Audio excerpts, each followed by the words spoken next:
In this video, we're going to talk specifically about how to warm up. So this is going to be a complete guide on, regardless of the exercise that you're doing, how exactly to warm up for that exercise, and really maybe more specifically, how not to warm up for each exercise, because I think a lot of people sort of miss the mark on what the purpose of a warm up is to begin with. So that's what we're going to talk about first, which is what is the purpose of a warm up? Well, to me, the purpose of a warm up is to essentially learn or continue to learn any skill of any exercise. I think that in the context of training in the gym, we tend not to look at exercises as specific skills, but that's exactly what they are, right? Think about this in the context of any professional sport, right? Whether you're a quarterback in the NFL or a pitcher in the MLB, or even someone who plays an instrument and you're a famous guitarist and you've been playing for 2 decades. Right? What do those people do? They practice every single day. Why? Because they need repeated exposure. That whole adage of if you don't use it, you lose it, right? That applies not just to the level of like high level skills in sport or in music, but also to the weight room, right? Every exercise is a skill.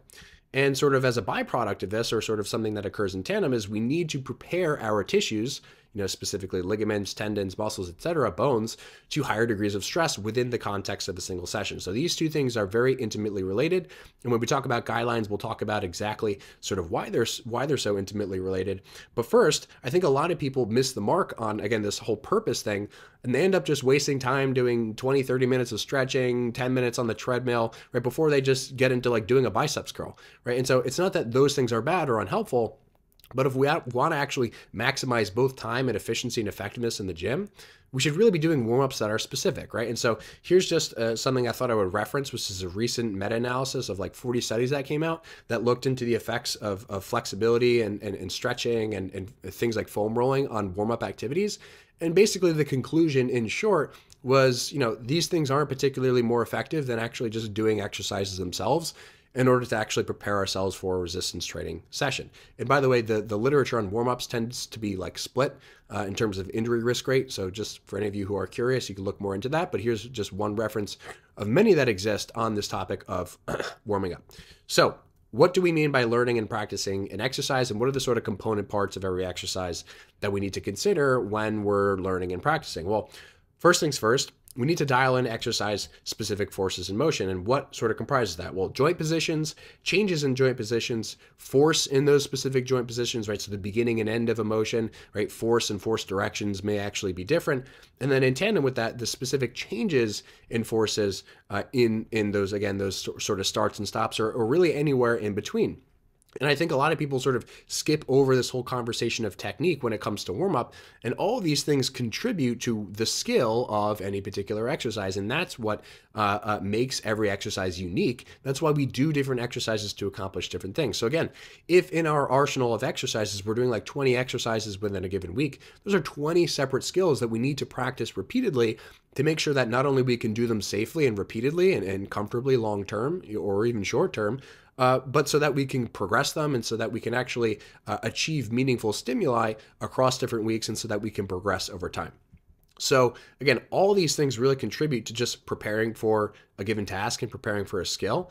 And this is so important, again, because this is ultimately sort of what comprises an effective program, is you being able to appropriately execute skills, not just now, not just in a week, but for months and years to come, right? Hopefully all of us are sort of in this resistance training game for the long run. And I think, when we start to think bigger picture, really we can sort of break that bigger picture down into the component parts of the individual rep, right? The individual rep comprises the set, and the set comprises volume, and the volume essentially comprises, whether or not we progress and whether or not we're able to actually effectively stimulate our tissues to grow and to get stronger, again, medium to long term. So what are my specific recommendations? And this may seem overly simple to some of you. This may seem like crazy to some of you for warming up.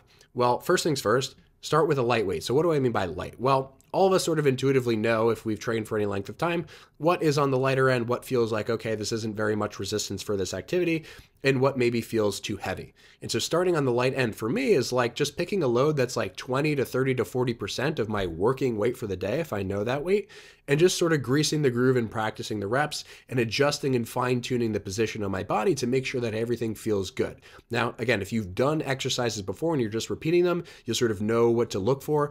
But in the context of any specific exercise that you're learning for the first time, these sets have no limit in terms of just the amount of times that you can do them, assuming you have no time time constraints, because again, we're just looking at them as practice. So some of the days I'll come in and I'll just do one light set and I'll be like, okay, I'm pretty much just ready for my working weight, whatever it happens to be. But other days it's like maybe I just, I feel a little bit stiff that day for whatever reason, or just uncomfortable in a particular position and I need to maybe change something about the exercise. That's why it's so important to sort of check in and sort of, check the component parts of our systems to make sure that not only, again, that we're practicing the skills, but making sure that the given skill that we're doing that day is appropriate for the status of our body and the status of our tissues on that given day as well. So I start with a lightweight and I'll do like, anywhere from 3 to 10 reps just to sort of grease the groove. Okay. Check engine light, if you will.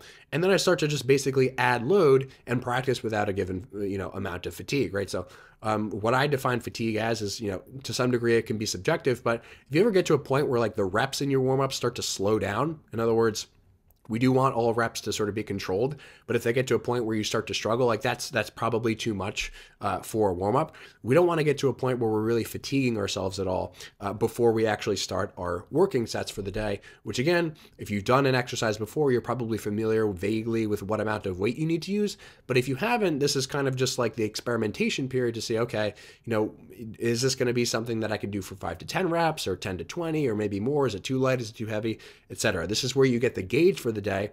And to be honest, this is important at all stages, not just the beginner stage or the intermediate stage or the advanced stage. It's important for every stage of lifter that is out there, again, for different reasons. But I do think that it's something to sort of keep consistent, even though you may be more or less advanced. If you're more advanced, this is probably much more intuitive to you. If you're less advanced, this is something that you need to practice a little bit more. But regardless of where you are, again, the purpose of a warm-up, we hone in on the specific skill of that given day. And then, pretty much other than that, there's nothing else other than to just rinse and repeat, and to make sure that as you add load, as you escalate load, that you don't start to observe things that that you shouldn't be observing. If you start to feel some sort of weird discomfort, if you feel like, okay, this load is definitely, not going to be it for me today. If it's a little bit too heavy, it's a little bit too light, right? Just sort of constantly checking in on all the things related to your actual physiology, in any given moment, and the sort of skill set related to that exercise.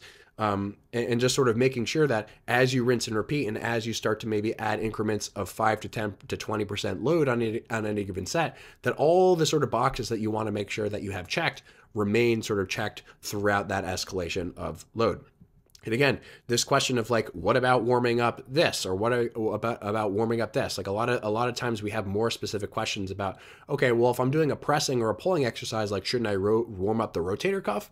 And that then becomes a more specific question of like, what is the status of your rotator cuff? Did you just tear your rotator cuff, a couple months ago, and you're still in this sort of a phase where it's like, maybe you want to apply some specific exercises to that? I don't see necessarily any issue with that. But if you're someone who's been progressing and you're totally healthy and you have no perception of pain or fatigue, in any given tissue, I don't really see a reason to do unrelated warm-ups. Again, rotator cuff exercises in the case of like upper body stuff, maybe like hip rotator exercises in the context of lower body. I don't really see any reason to necessarily add those things in if you're not experiencing anything maladaptive, and if you are just medium to long term, again, progressing in load and maintaining skills on all your exercises long term. So again, this process of starting with a lightweight, just rinsing and repeating the skill, and essentially grading the exposure from lower magnitudes to higher magnitudes over the course of the session, I think that's where the bread and butter of a warm-up is, because it not only gives you the opportunity to do all the things physiologically in terms of improving contraction and maintaining the ability to contract on any given exercise, but medium to long term, it allows you to maintain the skill and essentially ensure that 100% of the time you are doing exactly what you want to do with any given skill and any given technique, not just today on the day that maybe it feels good, right? But on the day that maybe it doesn't feel so good, so that you have this ability to check in with your body and to check in with yourself on how things actually feel on any given day. So hopefully that makes sense. Again, it's just this process of fine-tuning the motion, scaling the magnitude of the motion, and it doesn't really need to be more complicated than that. If you find that you're doing 20 or 30 minutes of unrelated warm-up routine because you think that you have to, right, that's probably a problem. And if you're just jumping straight into your sets, right, those are two sort of ends of the extremes that may be problematic for different reasons. Ultimately, my goal, and any of you who are sort of applying this information, is to find the sweet spot that works for you. If you like to generally spend a little bit more time in your warm-ups and maybe just psychologically you're someone who likes to start off the session with something unrelated just to sort of get your mind right, that's totally fine.